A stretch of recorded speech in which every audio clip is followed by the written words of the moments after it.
بشيخنا الكميل هو أبو فتح العارفين محمد عود من إسحاقي وله غفران الله.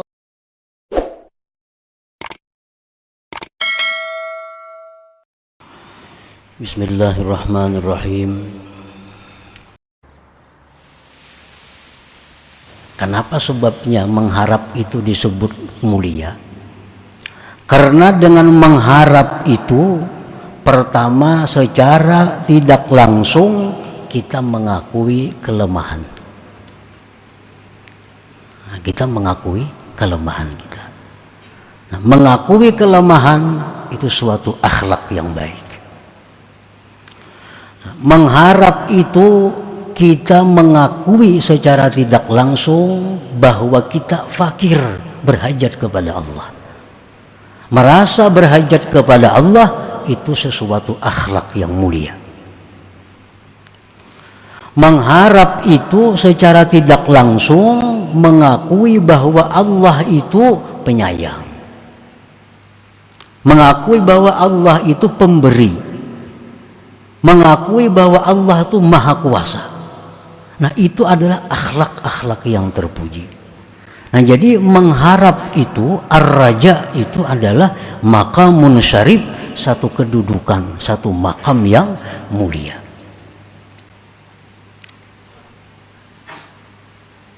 Min maqamatil asyarah, daripada 10 makam, 10 kedudukan. Imam Al-Habib Abdullah Al-Idrus Al-Akbar mengatakan, ujar beliau, kalau kita hendak menduduki suatu makam yang paling tinggi yang disebut dengan makam baka, itu memerlukan 10 makam yang mesti dilalui. Nah, termasuk di antara 10 yang dilalui itu adalah ar-raja, mengharap ini. Jadi kita kada bisa duduk di suatu makam yang disebut dengan makam baka kecuali melalui yang 10 ini. Makam baka itu makam puncak seorang hamba Allah, di mana seseorang hamba Allah yang duduk di makam baka itu adalah orang tersebut tidak terdinding daripada Allah begitu melihat, tidak terdinding daripada Khalik begitu melihat makhluk, dan tidak terdinding kepada makhluk begitu melihat Khalik. Nah, ini makam yang paling tinggi. Kalau dia melihat makhluk, tidak terdinding Khaliknya, penciptanya. Kalau dia musyahadah kepada Khalik Tuhannya, tidak terdinding melihat makhluk ciptaannya. Nah, ini makam puncak yang hanya bisa didapat kalau kita melalui 10 makam ini, termasuk makam raja, mengharap ini yang mesti dilalui. Kalau makam pana itu cukup 9 makam dilalui.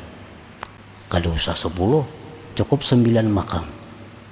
Karena fana itu adalah orang yang musyahadah kepada Allah, orang yang menyaksikan Allah tapi tidak melihat lagi makhluk. Nah, ini makam fana, di bawah daripada makam baka. Nah, untuk mendapatkan makam fana ini mesti 9 yang dilalui, kada sampai 10. Nah, dalam 9 itu pun termasuk juga raja ini, mengharap ini.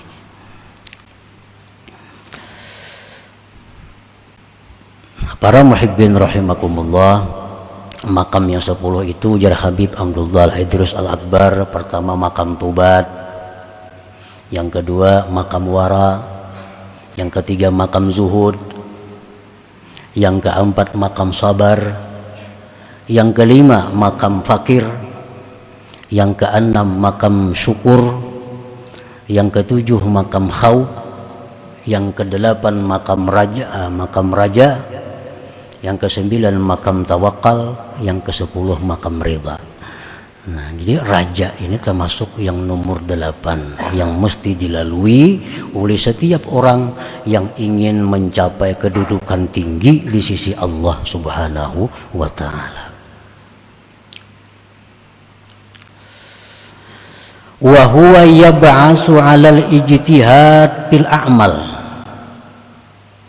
Raja itu mengharap, itu mendorong atas bersungguh-sungguh pada beramal. Nah, gunanya raja ini adalah, gunanya mengharap ini adalah untuk membangkitkan kita, memperbanyak amal ibadah kepada Allah. Para ulama menyebutkan raja ini, mengharap ini seperti sayap burung. Seperti sayap. Nah, sayap burung itu kalau dia tidak berkepak, kada bagarak, burung tuh halarnya itu nak kada bagarak, turunnya bujur ya bahalar, cuma kada bagarak, nah, turun. Nah, kalau hendak naik burung itu mesti menggerakkan sayapnya. Jadi raja itu mengharap tuh sama seperti sayap. Kalau ingin naik mesti berusaha. Karena raja ini membangkitkan amalan-amalan, membangkitkan kesungguhan, kerajinan dalam beribadah kepada Allah Subhanahu wa ta'ala. Wa amma ar-raja'ul kadhib alladhi yufattiru sahibah 'anil amal wa yujarri'uhu 'alal ma'asi waz-dzunub falaysa hadza birraja'i shadiq walakinnahu umniyatun wa ightirar. Adapun raja yang dusta, nah, mengharap yang dusta, itu adalah sesuatu yang membuat lemah daripada beramal, yang menambah keberanian maksiat dan berbuat dosa. Ini namanya adalah ar-raja'ul kadzib. Nah, ini mengharap yang bohong, yang dusta. Nya mengetahui Allah Ta'ala itu penyayang, Allah Ta'ala itu pemurah, Allah Ta'ala pemaaf. Lalu dia berharap dimaafi Allah, berharap disayangi Allah, tapi menambah keberaniannya berbuat dosa. Berbuat dosa. Allah tuh penyayang juga. Karena mau kita minta ampun, diampuninya aja. Berbuatlah maksiat. Kada sebanyak-banyak beramal nang wajibnya gini. Karena Tuhan tuh menampakkan rahmatnya di akhirat, semuaan kita ke surga. Apalagi syafaat Nabi ada. Nah, raja ini ngarannya raja yang dusta, nang membuat kita malas, membuat kita berani melakukan dosa. Itu bukan raja, bukan mengharap, tapi itu adalah merupakan kebohongan dan ketertipuan dia dengan Allah Subhanahu wa ta'ala. Kan banyak di antara kita yang merasa bahwa Tuhan itu maha pengampun, Tuhan itu maha penyayang, Tuhan itu maha segala-galanya, sifat-sifat indahnya. Lalu kita berani melakukan dosa dengan berharap karena diampuni Allah. Nah, ini adalah sesuatu yang disebut rajaun kadzib, raja yang bohong. Itu kalau ada manfaatnya, bahkan kesesatan, ketertipuan dengan Allah Subhanahu wa ta'ala. Qala al-Imam al-Ghazali fal abdu idza batha bidral iman biqalbihi wa saqahu bima'i ta'at wa tahhara al-qalba an syauqil akhlaqir radi'ah wa antazara min fadlillah tathbitahu ala dhalik ila al-maut wa husnil khatimah al-mubdiyati ila al-maghfirah kana intizaruhu raja'an hakikiyya. Imam Ghazali rahimahullah berkata, maka seorang hamba apabila dia menebarkan paung iman di dalam hatinya. Nah, dalam hatinya ada iman. Ini modal. iman. Lalu iman yang dalam hati tadi dia siram. Nah, dia siram, dia pupuk dengan air taat. Dan dia bersihkan hatinya dari duri-duri akhlak yang tercela. Dan dia menunggu anugerah Allah ditetapkan atas yang demikian sampai mati. Dan husnul khatimah yang membawa kepada ampunan, maka penantiannya itu disebut adalah raja yang sebenarnya, mengharap yang sebenarnya. Artinya orang ini imannya ada, imannya itu dipupuknya dengan taat, dipupuknya dengan taat.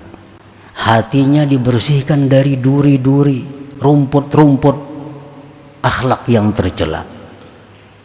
Dan dia menunggu anugerah Allah agar tetap yang demikian itu sampai mati, husnul khatimah. Nah, maka penantiannya itu disebut adalah rajaan hakikiyah, mengharap yang sebenarnya. Itu bujur-bujur mengharap ngarannya. Summa qal wa in qata'a an bidril iman ta'ahudahu bima'it ta'at aw tarakal qalba mashhunan biraza'idil akhlaq wanhamaka fi talabil lazzatid dunyawiyah summa intazara al maghfirah pantidharuhu humkun wa gutirar.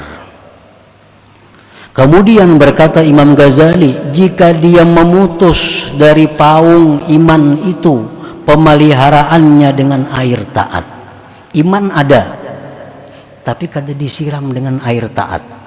Iman ada tapi sembahyang kada, atau kadang-kadang sembahyang, kadang-kadang berbuat baik, kadang-kadang buat maksiat.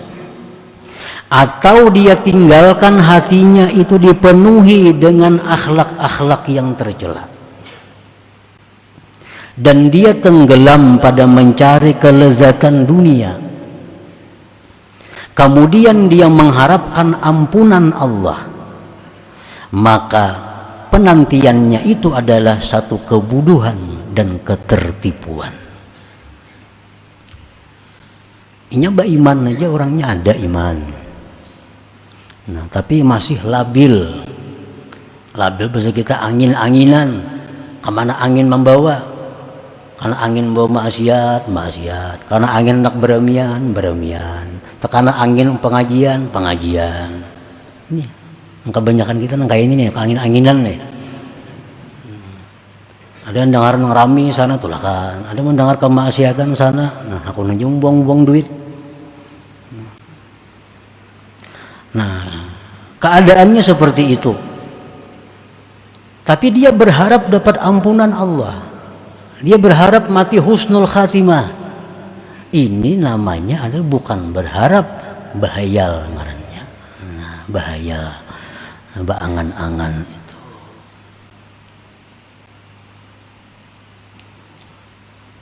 Pantidharuhu humkun wa gutirar. Maka penantiannya itu kebodohan dan tertipu. Yang diharapnya itu kada akan tercapai. Kenapa? Karena dia kada berbuat hal-hal yang menghasilkan untuk ampunan itu.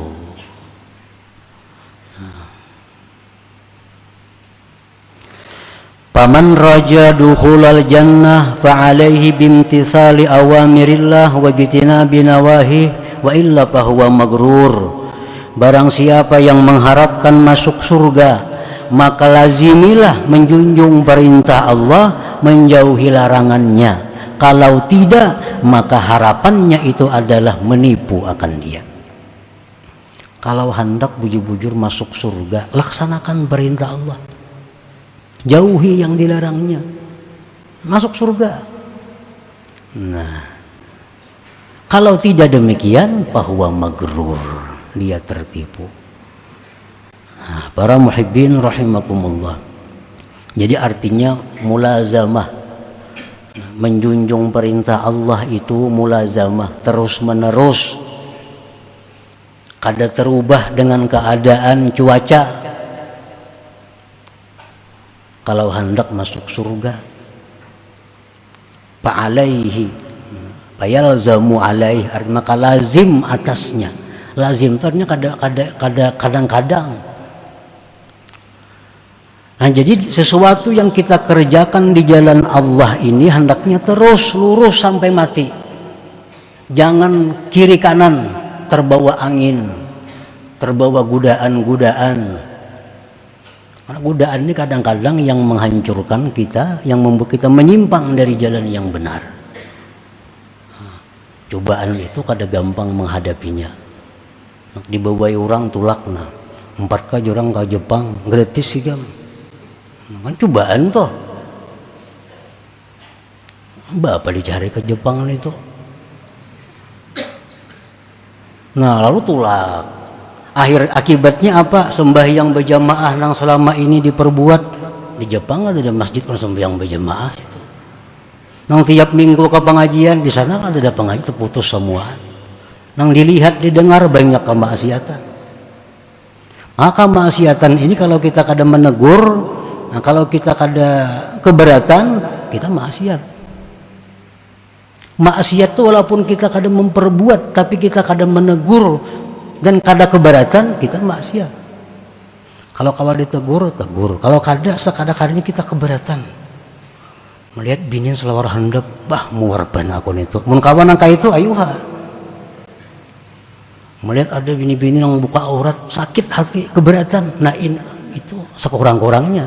Kalau kada ditegur. Nah jadi godaan-godaan ini yang menyebabkan kita kadang-kadang menyimpang. Nah bila menyimpang ini berharap masuk surga, tatipu kainanya. Tatipu. Kalau lurus istiqamah di jalan Allah, berharap mudah-mudahan ke surga. Nah ini harapan yang sebenarnya ngarannya, kadang menghayal itu. Jadi jangan tergoda dengan godaan-godaan yang maksiat, yang kada ada manfaatnya, yang kada menambah keimanan, ketakwaan kepada Allah Subhanahu wa ta'ala. Walaupun gratis, walaupun diberi orang duit, kada usah. Bujur rami satu umat, tapi kena sesalnya di akhirat kada terhingga. 10 hari sebulan raminya dibuat orang, tapi penyesalan di akhirat ribuan tahun gara-gara perbuatan kita itu. Nah,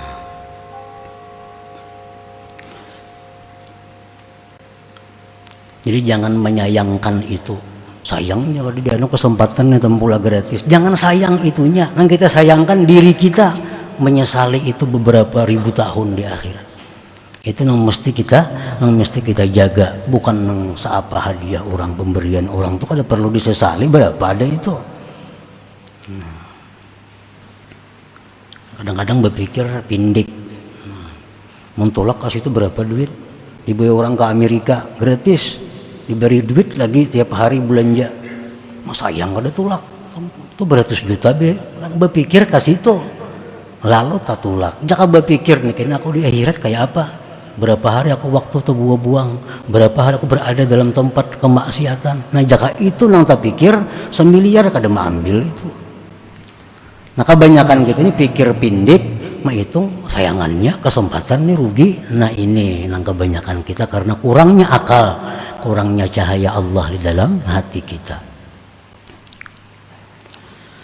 Wa man raja ma'rifatallahi ta'ala fa'alaihi bi talabil ilmi nafi min at-tauhid wal fiqh wa ilmi suluk wa alaihi bil musara'ati ila al-khairat wa tarkil munkarat zahiran wa batina wa kasrati dzikri ma huduril qalbi wa illa fahuwa mutamannin magrur. Barang siapa yang mengharapkan mendapat ma'rifatullah, hendak jadi orang ma'rifat nih, maka lazimilah menuntut ilmu yang bermanfaat. Tauhid, tuntut ilmu tauhid yang sekedar bermanfaat untuk kita. Karena tauhidnya banyak nang kada bermanfaat. Cari ilmu tauhid nang bermanfaat. Artinya untuk ukuran kita ada ilmu-ilmu tauhid itu yang justru membahayakan kita. Nah, cari nang kada usah bahaya, nang bermanfaat. Fikih, Cari fikih yang bermanfaat. Fikih bermanfaat apa? Fikih yang untuk amaliyah sehari-hari kita. Kalau kita kada jadi hakim, kada perlu belajar bab pembunuhan dalam fikih, kada perlu. Kalau kita kada jadi hakim, kada jadi pangulo, kada bakal hendak kawin, kada perlu belajar bab nikah.